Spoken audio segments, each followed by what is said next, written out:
पुराने मध्य भारत में एक रियासत हुआ करती थी। रियासत की बड्ढी रानी की गौतम बुद्ध के प्रति बहुत निष्ठा थी।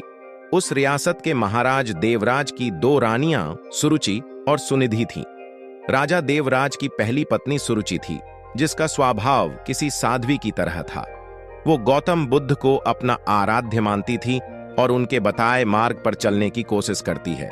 उनके साथ उनका बेटा वीर भी खेलता रहता, लेकिन देवराज का पूरा ध्यान अपनी दूसरी पत्नी सुनिधि के ऊपर ही रहता। वो देखने में बहुत ज्यादा खूबसूरत थी। इसी खूबसूरती की विलासता में महाराज खोए रहते। राजमहल की ज्यादातर तमाम सुख सुविधाएं दूसरी पत्नी सुनिधि और उसके बेटे सुमंत को ही मिला करती। दोनों ही पत्नियों के राजदुलारों की खिलखिलाहट से पूरा महल जगमग रहता। रियासत के लोगों को भी पता चल चुका था कि उन्हें होने वाला राजकुमार मिल चुका है। राज्य के लोग अक्सर सोचा करते कि भविष्य में राजगद्दी पर कौन बैठेगा, तो इस पर ज्यादातर लोगों का मत तो सुरुचि के पुत्र वीर के ऊपर ही था कि भविष्य के राजा वही होंगे, क्योंकि धर्म और नीति के अनुसार बड्ढे पुत्र को ही राजगद्दी मिलनी चाहिए।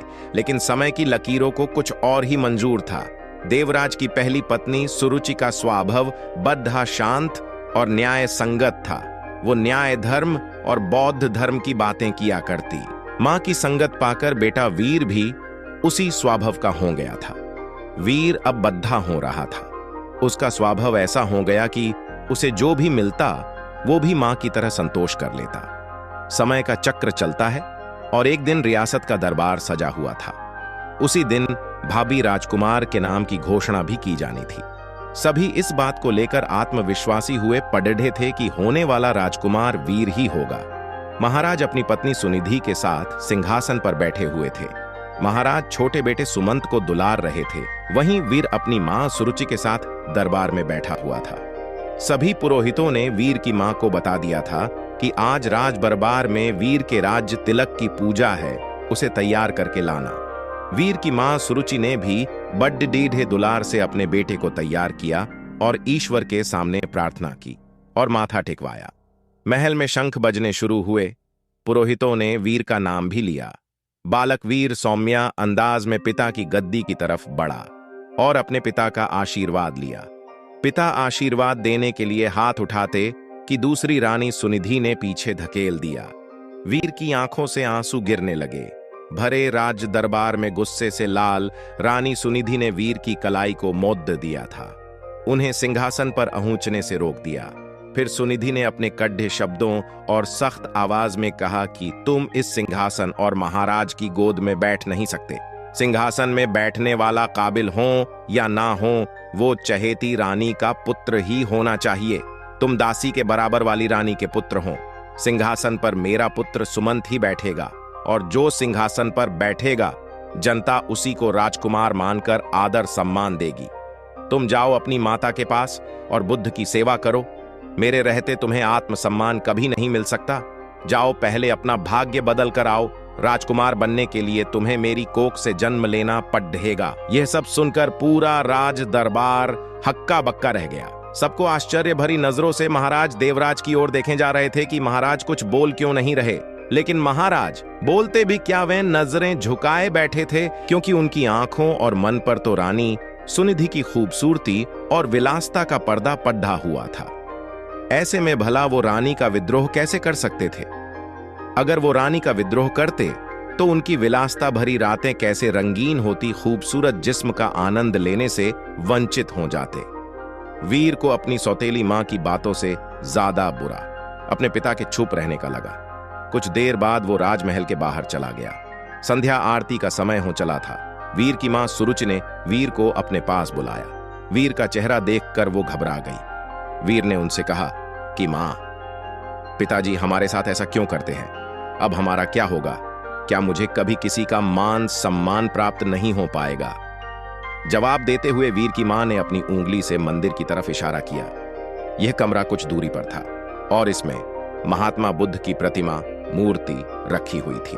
वीर ने इशारा करते हुए पूछा, वहां क्या है मां? जवाब देते हुए मां बोली, वो महात्मा बुद्ध है, वहीं तुम्हें सिद्ध बनाएंगे। उनकी शरण में जाओ बेटा। बुद्धम शरणम गच्छामि। ये पंक्ति सुनते ही वीर ने बहुत अच्छा महसूस किया। सुरुचि बोली, बेटे, तुम्हारे लिए इस सिंहासन से भी कहीं बड्डदहा और आगे का सिंहासन बना हुआ है, इसलिए इस सिंहासन लालसा व मोह त्याग कर उस बड्डदेहे सिंहासन को प्राप्त करो।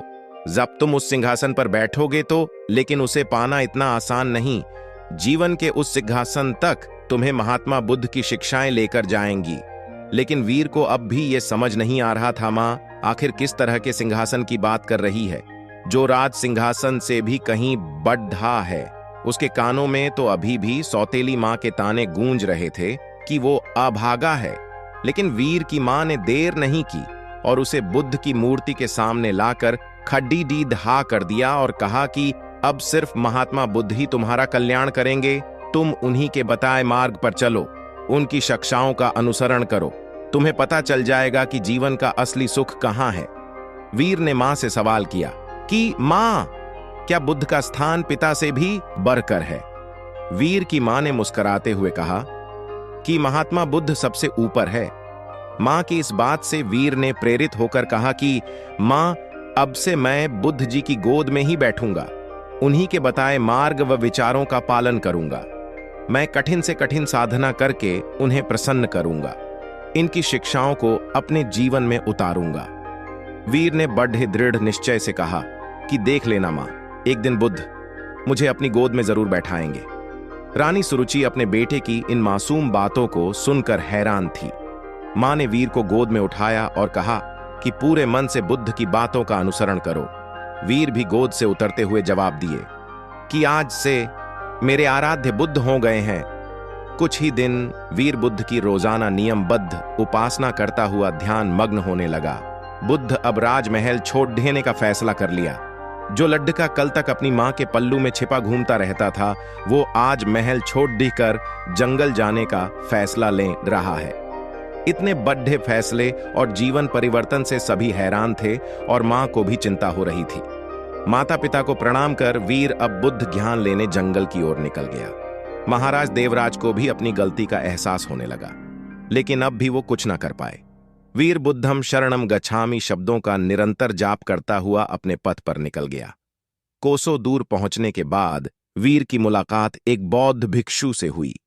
वो एक कुटिया में रहा करते थे। वहां उनके कुछ शिष्य भी थे।